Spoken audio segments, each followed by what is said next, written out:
And I'm speaking to? Hello, nice to see you. Hi. And I'm speaking to? Jim Connaughton, the chairman of the White House Council on Environmental Quality. And why are you here in Reno, Nevada today at this conference? We're really delighted to have more than 500 leaders of the conservation community to try to set a 10-year plan that will give us a 100-year strategy for conservation across America in a way that will support recreational hunting and other activities such as fishing. And what will be the ends of success out of this conference today? Well, what we're hoping for is we brought the entire community together to see if we could identify the most important opportunities. One, for better science in support of wildlife conservation. Two, for more access, get more people exposed to the out-of-doors. Three, to enable more opportunities for recreation through hunting, through fishing, through hiking, and a whole variety of other activities. And then bring that together into a strategy that can be shared at the national level, at the state level, and the local level to get more people moving into the outdoors.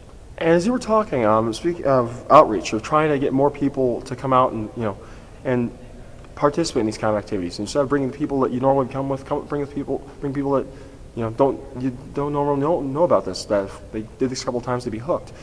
Do you feel that this is an issue with regard to hunting or fishing or and the like? It may be more of an identity issue than it is an issue of outreach. Well, it's interesting. Our society is increasingly urbanizing. People are moving to the coast and they're moving into bigger cities. And what's happening is they're becoming more and more distant from these wonderful areas across our country, these beautiful landscapes, beautiful waterways, and they're becoming disassociated from the experience of actually enjoying the out-of-doors in an active way, whether it's through hunting or fishing or other recreational pursuits. And so there's something missing. It's sort of the soul of human existence is actually enjoying yourself in the out-of-doors and the ability to interact with each other. We find that when people are out enjoying themselves on a hike or enjoying themselves on a hunt, there tends to be a level of interaction that you just don't see if you're sitting around watching TV together. And so what we're trying to do is get people to find these experiences and see them for themselves. And we are a show-me country. I don't know hunting, I don't know fishing. Well, if you give people that experience and they like it, they tend to be hooked for life, and that's what we're trying to do. Hook people for life on recreational outdoor experiences. And with that being said, I guess, as you said, you're trying to get this moved on to the next administration, to take the lead as well as state administrations and other localities. Do you feel that this issue is beyond politics, that, it can't be called a Republican issue, or it can't be called a Democratic issue, or it can't be called, a green issue? Is that possible? There's no question that there's a unanimous consensus in America in support of natural resource conservation. And there's a unanimous consensus in support of more recreational outdoor experiences for our youth and for our adults.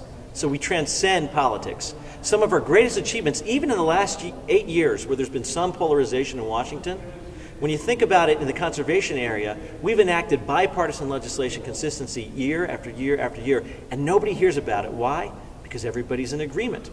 And so we can expect, even as the last century started with Teddy Roosevelt back in the early 1900s, Franklin Roosevelt in the 30s, hand off to John Kennedy and Lyndon Johnson, and then George H.W. Bush and now George W. Bush. You see presidents from both parties, governors from both parties coming together to give us the policies and the leadership that will carry us into the next century.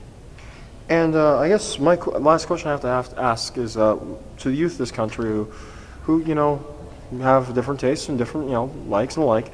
What message do you have for them to try to get them involved in trying to get outdoors or help, if they want to help get this effort moving? How can they do that? Well, first of all, gain more experiences with more outdoor activities.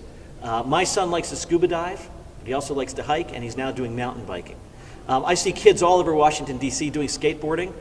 They would love to go fishing and hunting. I see kids sailing, coming together with teams, working with adults on sailboats, where I live. Well, those same teams of people can go out and enjoy a whole weekend together camping. It's just ask yourself, if you like one outdoor experience, guess what? There's 5, 6, 7 other ones that you'll probably equally enjoy.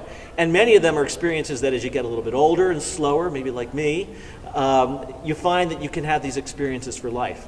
I can't skateboard anymore, but I can certainly go out and enjoy a good day fishing, good day out on a boat, or a good day hunting. Secretary, Mr. Connaughton, thank you. Dr. Connaughton, thank you very much. Thank you so much. You're welcome, and take care. Yep.